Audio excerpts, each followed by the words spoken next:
average on a sea of red, talking puts and calls, but they just stare ahead. Strike price means nothing in the black minds, margins and leverage like mountains to climb. Spent the whole week on Delta and Greeks. Are you recording? I am. Yes. Okay, well, make sure you didn't just record what we were just talking about. Definitely, there was none of that recorded. No, he's been recording it. He's just gonna edit it out. Yeah, hopefully, I'm fucked, dude. Noob's got blackmail on me now. Fuck. Yeah, I do.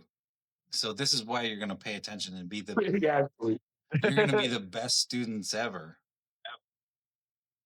All right. to do covered calls. Yes, So yes, Professor Noob. Just don't let anyone know what you're talking about. I'll do any. I definitely will not. But all right. So for the purposes of what we're doing here today, this position that we're looking at right here, this PALL, this is the stock that we put on a covered call in. I bought the stock last night on my way home from work in the aftermarket hours for Abraham, for the purposes of, number one, I thought the stock was going to go up. So I was like, well, why would I not buy it for him? And then number two, I knew we had to do a covered call position to demonstrate how to do a covered call because we had a request for it in the Discord. So I was like, well, this will be perfect. I'll buy it now. Tomorrow it'll be higher and we'll sell a call against it tomorrow and I can show them how to do it. And that's effectively exactly what happened. So we bought this stock, PALL, Palladium, and we bought it at 124. Now it closed at 134 basically. So it went up he made $1,000 or a little bit less than that because we sold the call before it was totally up $10. But we sold the call for $1.70 and we sold the 140 call. At the time, I think it was trading at $131.60 at the time that we sold it. So basically, we left him basically $1,000 that he could make out of this position. And this call expires in like 8 days, I think it is. What is it? 8 days. So if you look over here, the days till expiration, 8 days. So in 8 days, if this stock is higher than 140, the shares will be called away, or we will have the option to buy that call back and then potentially roll it out to another cycle. So for the purposes of this video, we're going to be looking at a stock that we can get into tonight to demonstrate the entire process from start to finish. And Benjamin, you do realize you're on video and we're going to be putting this up on YouTube, right? As you're eating. What are you eating? Are you recording me? I thought you were recording Yes, I'm recording you as well. I'm eating some yogurt, like fruit. Yeah, I'm recording you too. So like I have seen the top of your head and your cup that you're eating out of for this entire time. Get used to it. All right. Cool. Are you recording both screens or? No, I'm just recording the Discord screen where I can see I can see my camera, the top of Benjamin. I can see his head, and then you're no longer streaming. And then the main screen is the platform. Just don't have a good spot for the camera. Yeah, I have to have my phone silent so I can see what's going on. All right. So we were talking about Snapchat, and that's what got me thinking, hey, this would be a great opportunity to, unless this stock has gone up like a lot recently. What's it trading at? 840? Yeah, this is a perfect covered call example where it's not going to cost a lot of capital to demonstrate this. I think this stock also trades 24/7 if I'm not mistaken. I believe we have the ability to buy it overnight at any given time. So we'll go to the Snapchat. We'll go to trade. We'll type in Snap. We'll go to the ask. Yep, it brings up the ability to buy 100 shares. What's the spread overnight? When we look up here, the bid is $8.47. The ask is $8.50. So the spread is within $3 to get into 100 shares. So then we'll go somewhere mid of the spread. We probably won't get filled because it's illiquid. Then we'll go to this time in force right here, TIF, which says time in force. That means how long is the order going to be in place for? If you click day, that's throughout the day. It's going to be in place for all the open hours of the market for the next day. Good till cancel means that it's going to be in force for the next, I believe, 180 days anytime that the market's open. Extended hours means that it's going to be in place for the next 24 hours during the time that the market is in the overnight session, meaning from the time the market closes until 8 p.m. Eastern, depending on your time frame. That shifts a little bit, and then it opens back up at 4 o'clock in the morning Eastern time, all the way until the market opens. So it's going to give you a little bit of extra time. If you click good till cancel extended hours, that means that it's going to be open for every one of those normal market hours and those extra hours that we talked about, from basically market closer 4 o'clock Eastern all the way up till 8 o'clock Eastern. So it gives you an extra 4 hours after the market closes, and then gives you basically another 5 hours in the morning from 4 o'clock. And some of it depends on your broker. It's whatever they deem to be the pre-market and the after-market hours where you can trade the stock. But if you do the good till or the extended the EXTO, that's extended market hours overnight session, which means basically 24, not 7, but 24 5. So if it's Monday through Friday and you can get a fill, meaning you're willing to hit whatever price is being offered that it's available at, you can do it all throughout the night as long as there is an exchange out there offering it to be sold at that price. So we're going to try that one because we want to be filled tonight. Let's go ahead and send it. And we did not get filled.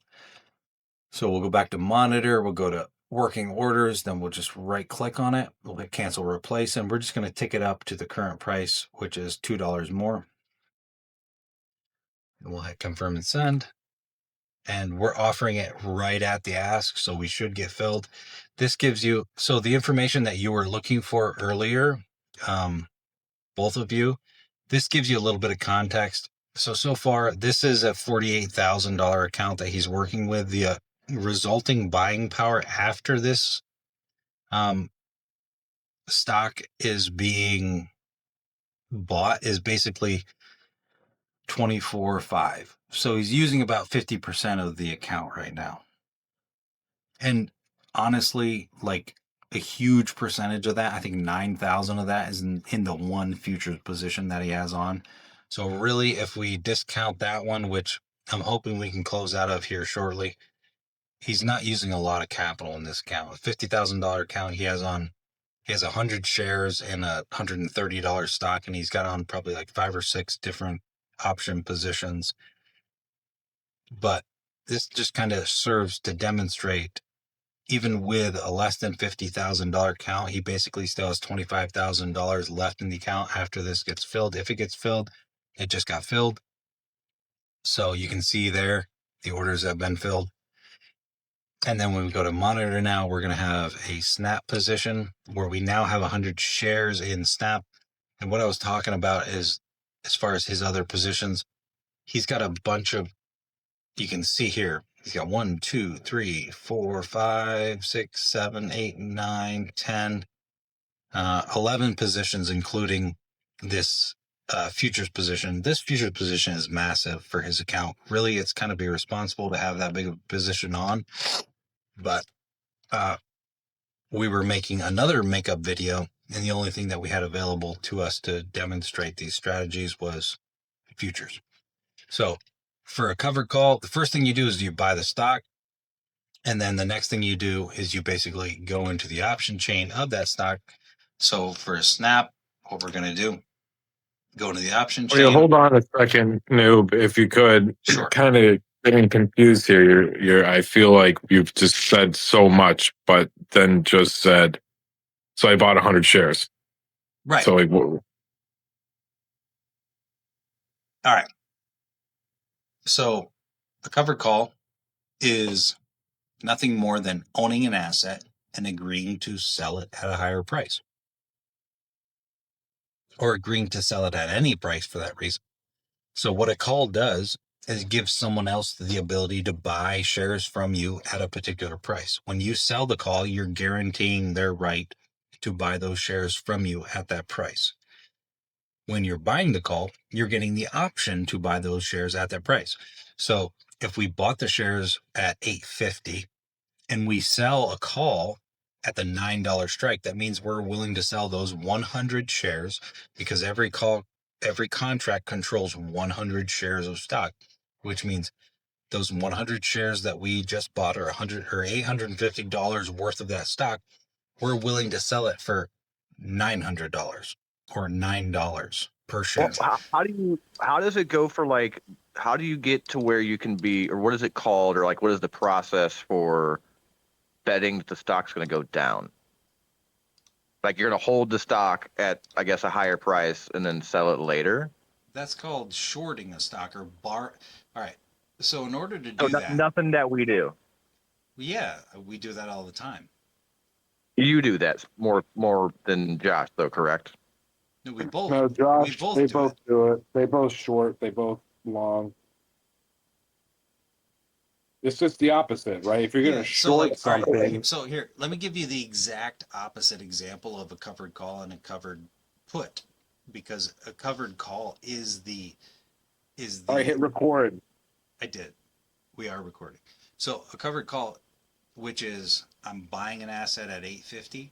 I'm willing to sell it at $9. I'm being compensated for the amount of time that I'm willing to sell it for. So if I'm willing to sell it for a week, I might only get, 10 cents or 15 cents or 10 or $15 that I'm paid for that person to have the option for that short amount of time. So it's only a week, so they're only going to pay me 10 or $15 for that 1 week, where if the stock appreciates during that week, I get to keep that appreciation from $8.50 to $9, and I also get to keep the premium that I sold. Say I collected 15 cents in premium, or $15, 15 cents a share times 100 shares, $15. I get to keep that. So basically my max profit in that scenario, if I sold it for 15 cents and I bought the stock at $8.50 like we just did, is $65, right? So in 1 week on an $850 asset that I have, my max potential profit is $65, which if you look at that over a long period of time, that's a really freaking good rate of return. It's almost it's like 7.5% in a week, if that actually comes to fruition. If it doesn't, I still get to keep that $15, and I keep the stock, and I can turn around and sell a call the next week for another 10 cents or 15 cents, depending on where the stock is. Gotcha. Okay. So it's like renting out the ability to buy your house at a higher price in the future, month after month after month. Gotcha. Okay. So the exact opposite of that would be a covered put, which is where I go out to the market and I pay someone a little bit of interest to borrow their stock that they currently own, and then I sell it to the market. Anybody that's willing to pay the current market price, I sell it, and then I'm assured it. I am being charged interest during that time frame, but then I go out and I sell a put that is lower than the stock price, which means that I'm willing to buy it back at a lower price, right? So I'm guaranteeing that I'll buy it at a lower price. So if I sold it for $8.50 right here, and then I sold a put for $8 for a week from now and collected $15, I would have the same exact risk profile. It's just what is necessary to fulfill that risk requires a different move in the stock price. If it goes up, Right. I lose. If it goes down, I win. Just like, so this is a covered call is a bullish strategy, a covered put is a bearish strategy. They're the exact same strategy, they're just inverse of one another. Make sense? It does, actually. Thank you. Yeah. So that's absolutely, I'm glad it makes sense. That's what we're Because I've been actually, that explains the whole process of because that's the option to buy that later, basically. Yes. So like when I'm Did you just explain option trading to me, like in like 2 minutes? Basically, yes. That's also the difference between buying the option, because for everybody that's selling an option, there has to be someone on the other side that's buying the option from them. What the Right, person of course. gets, what the person gets when they're buying the option is different from what the person gets that's selling the option. The person that's buying the option is getting the opportunity but not the obligation at a later date to do something. What the person that's selling the option is guaranteeing, rather, not getting, but they're guaranteeing the other person's option to do it. So if I sell you this, I'm saying I guarantee you, if the price gets to this point, I will take those shares off of your hand. In the case of the put that we sell at $8, I guarantee you that I'll buy it for $8. It doesn't matter if the stock's trading at $5 a share, I still will pay you $8 for it. The inverse of that at the call side, if the stock rallies a lot and it's now trading at $13, I still have to provide those shares at $9, even though it's worth $13. So that means that I'm basically missing out on potential opportunity if the stock rallies well above or beyond my call or put that I sell. But you make all your money back. Well, I mean, you not only make all your money back, you actually make a profit. So like in the example that we gave here, we're giving ourselves room to make about a 7.5% profit in a week. So if it happens, yeah, it's not necessarily as good as what could have happened if you just held the stock in these examples where the stock went from 850 to, you know, whatever I just said, whether it was $13 or $15. Like, you would obviously make more if you didn't sell that call, because you still have to provide it to them at $9 instead of appreciating that full value of that move up to 15 or 13. Right. And the same thing for the inverse.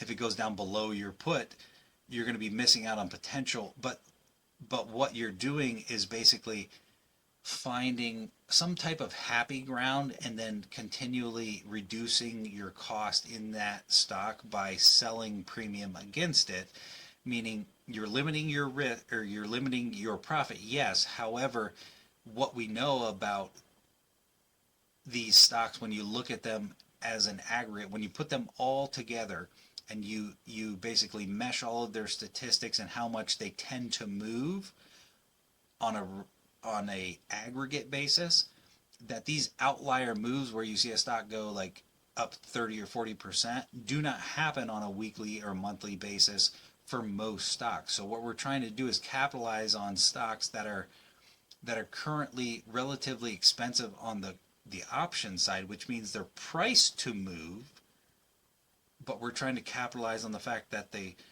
traditionally don't move that much. So we're trying to get paid on that price to move a lot, but don't move, which happens more frequently than you would think.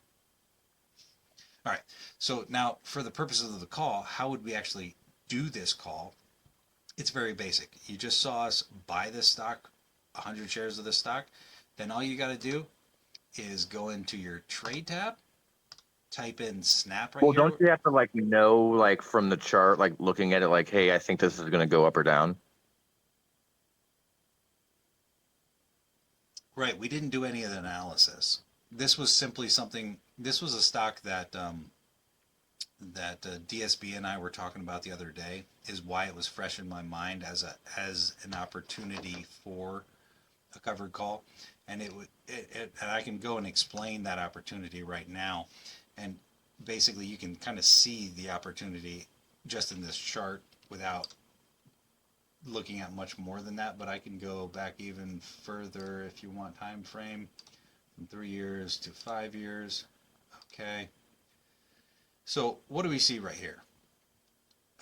If we go to drawings, so we looked at this already, and this is why I chose to use it. So if we go to price target, and I just draw basically a bottom, just a basic bottom.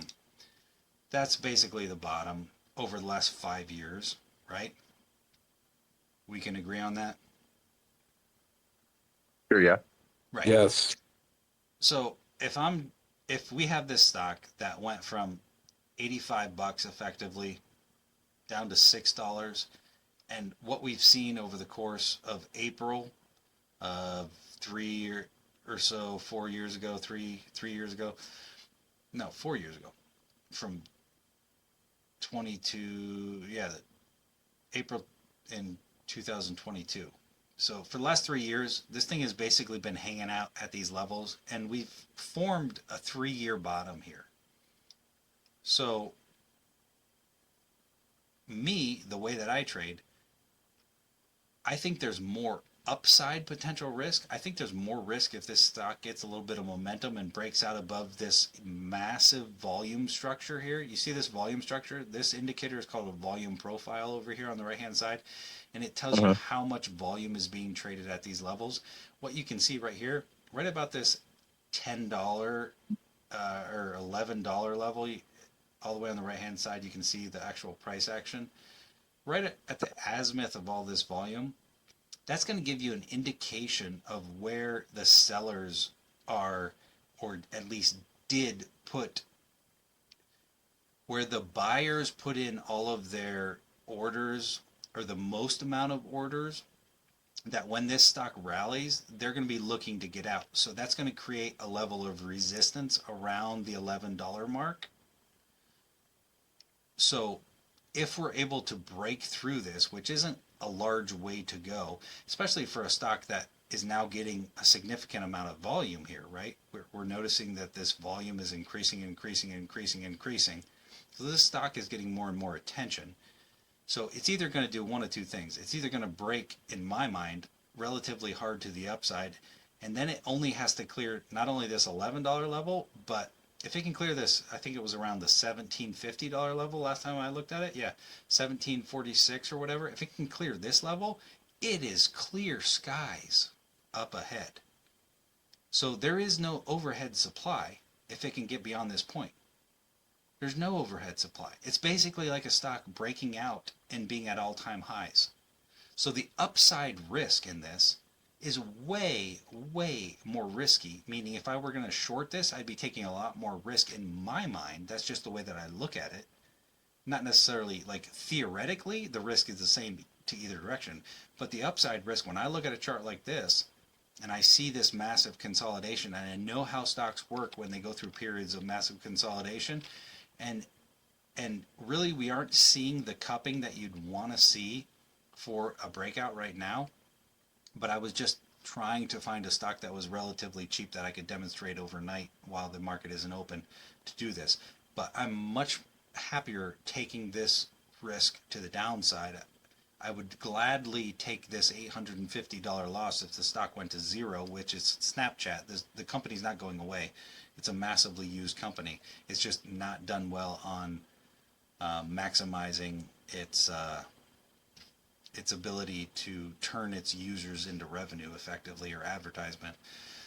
So I'm more than happy to take an upside bet on this company, and then for the purposes of demonstrating it in this video, I can go out to 45 days in this stock and look at what I can collect at the $9 strike by selling a call.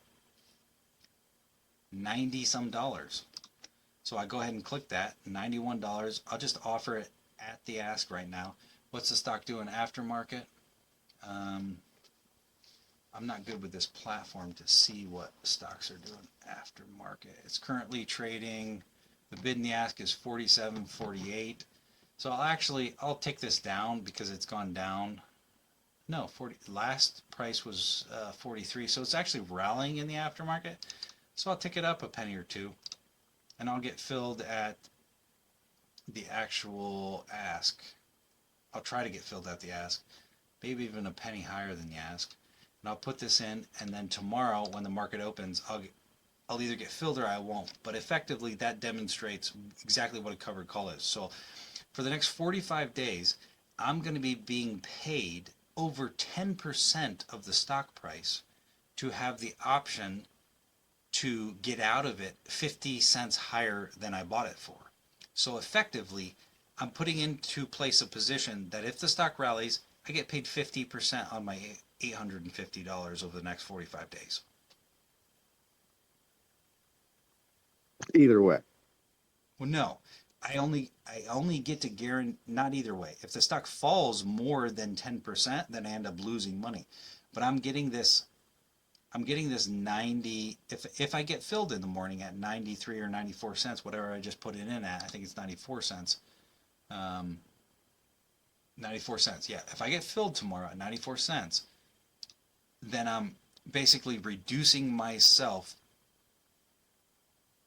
entry cost into this stock over the next 45 days by over 10%. So that means instead of paying $8.50 for it, if I get filled on this, effectively what I paid for it is $8.50 minus 94 cents. So I'm entering this stock, if I get filled on this, at a price of basically $1 cheaper than where I currently bought it. So I'm reducing my cost basis by $1 for 45 days, which is, in my mind, if I can make 10% on my money in 45 days, I like that. And this is Right. closer to like 11 or 12%.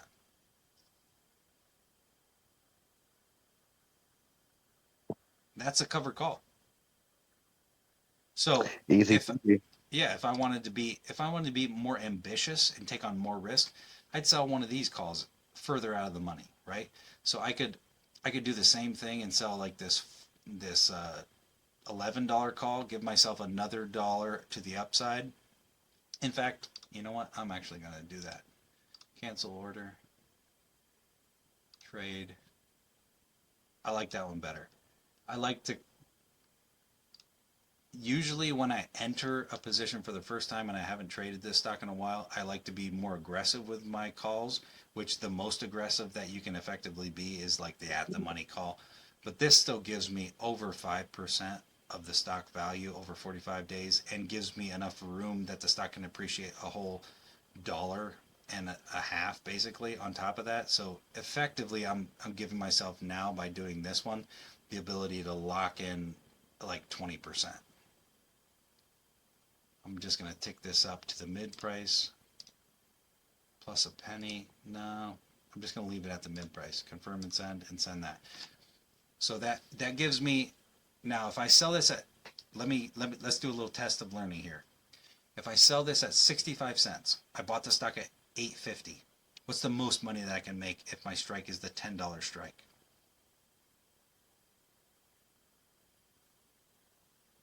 Oh, it's too late for me to be mathing. Benjamin, you got this one? You buy something at 8.50, you agree to sell it at 10. What's the most, Oh, so $1.50 difference. right? But I get to keep the premium no matter what happens. The premium is 65 bucks or 65 cents.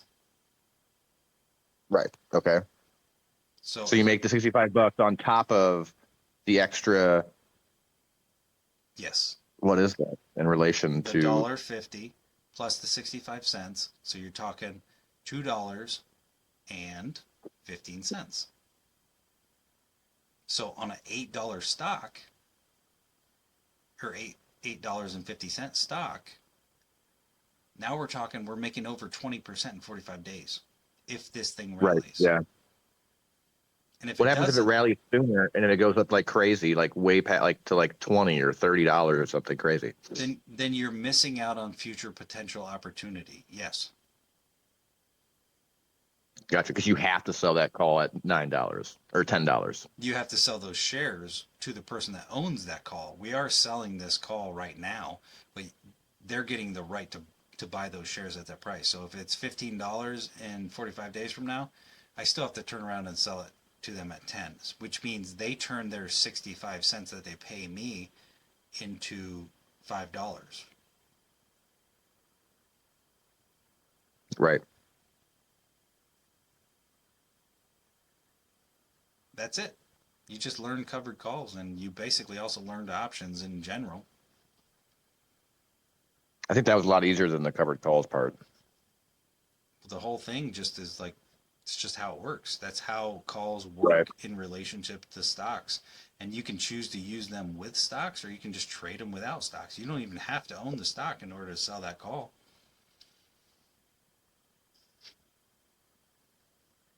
You can just sell the call. Stock goes Right. down, Yeah. you just keep the money.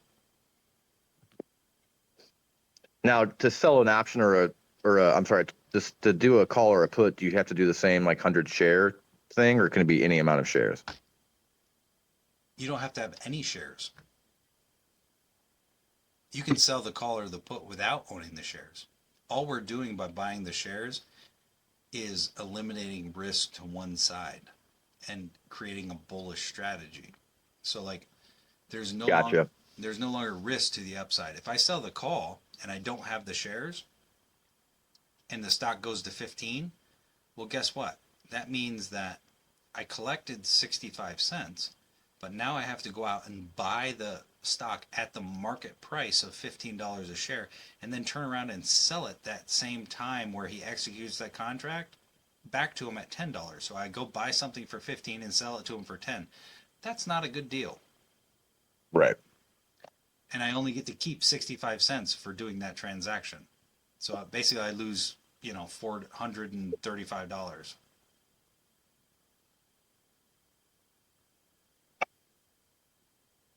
But if you own the shares, you lose nothing. You just lose out on potential future earnings, which you could never predict to begin with.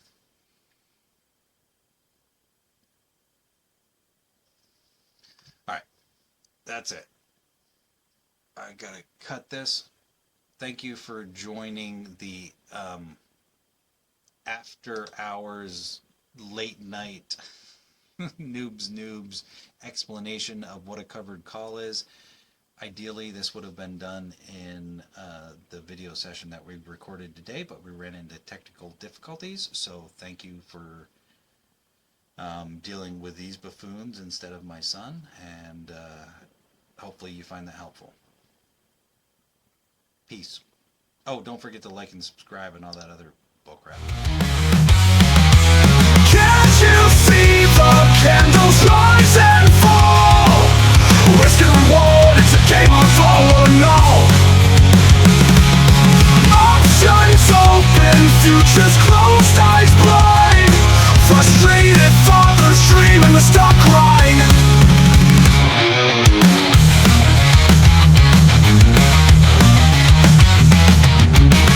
Specs, faces blank as empty streets. Hedging positions, but the questions repeat. Time decay means nothing to the young souls. In this market, play is like digging holes. Iron condor flies, but it never lands. They can't grasp the feel of these trade winds. Liquidity try choking on the sand. Profits and losses, they'd rather go play bands.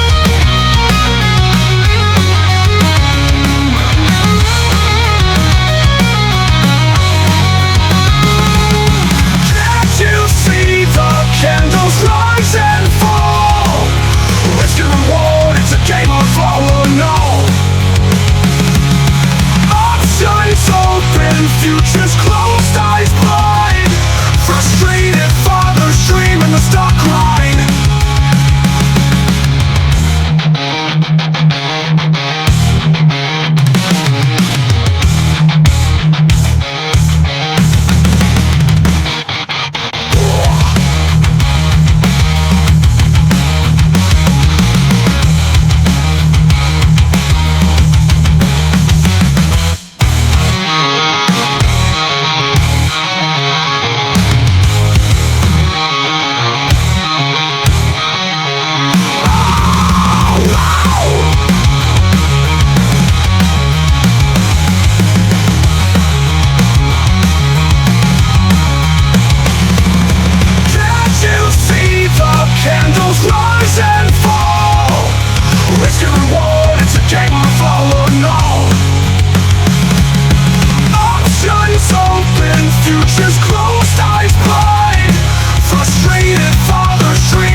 Stock grind.